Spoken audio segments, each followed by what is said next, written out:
And actually, I do sometimes read what people send to me. And I've never blocked anyone because I sort of think might as well, if you put your ideas out there, you might as well be as open as possible to receiving them back.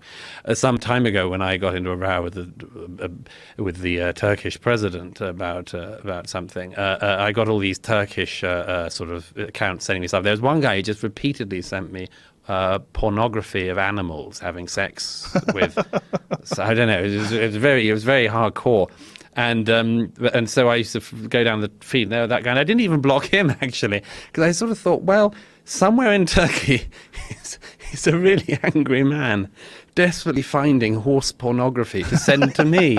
And in a way, I felt so sorry for him that was how his life had come, the end his life had come to at this stage, that I couldn't even block him. And also he'd be like, I'm the donkey porn guy who got blocked by Douglas.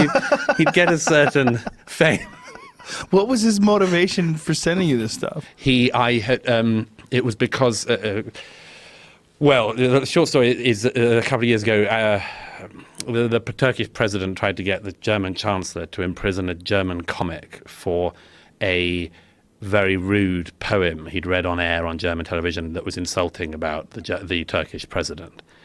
And the German authorities actually started a case against the comedian for insulting the Turkish president, Erdogan.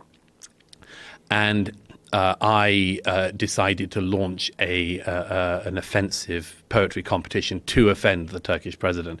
And there was £1,000 cash prize. And it sort of took off. And in the end, the now foreign secretary entered and won. What? Yes. Really? That was great, yes. It was really good because at the same time that the Germans were looking at imprisoning a comedian, the now Foreign Secretary of the UK was guilty of precisely the same alleged crime, i.e. meaning it wasn't a crime, it couldn't be a crime. A couple of other people did. A wonderful Dutch comedian friend, Hans Janssen, sort of did a similar thing at the time. He decided to do an interview live on Dutch television explaining how much he hated Erdogan because he still owed him money from the blowjob he'd given Erdogan in a sauna. And it was live on Dutch television. And the Dutch authorities were they were asked if they would prosecute him. But anyhow, but this was, I had a great time with this, of course, and I wrote a limerick explaining how abusive I wanted people to be about Erdogan, that it was necessary to be highly defamatory, and you wouldn't get away with it if you just called him a wanker or something. So I wrote the opening verse and invited the world to contribute, which they did.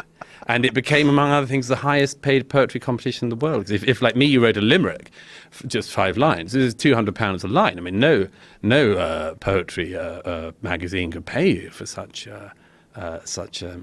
work. So anyhow, on the basis of that, I became very, very unpopular in Turkey.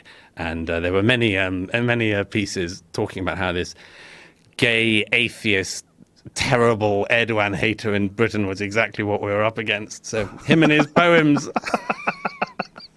Oh my God. Yeah. Wow. Yeah. So the German government was actually considering prosecuting this guy. How far did they take it?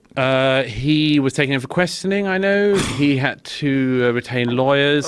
I'm fairly sure they did only drop it in the end because of the international attention that was paid to it.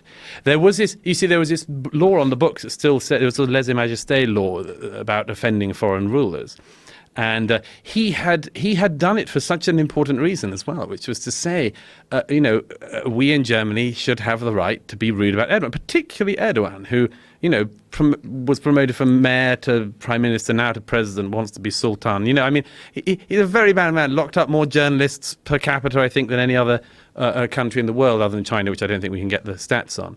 A very, very evil, I think, man who has led his country backwards in the last 20 years and is in the process of trying to destroy a wonderful country. And if you can't be rude about him, if you can't pretend that he sleeps with animals, which is what the German comedian started with, then somewhere down the line you won't be able to say anything about the imprisoned journalists either, and so on. And since also, by the way, people don't seem to spend much time worrying about the Turkish journalists that Erdogan imprisons, the least they paid attention when I said that he and Angela Merkel got up to really filthy filthy acts in the zoo.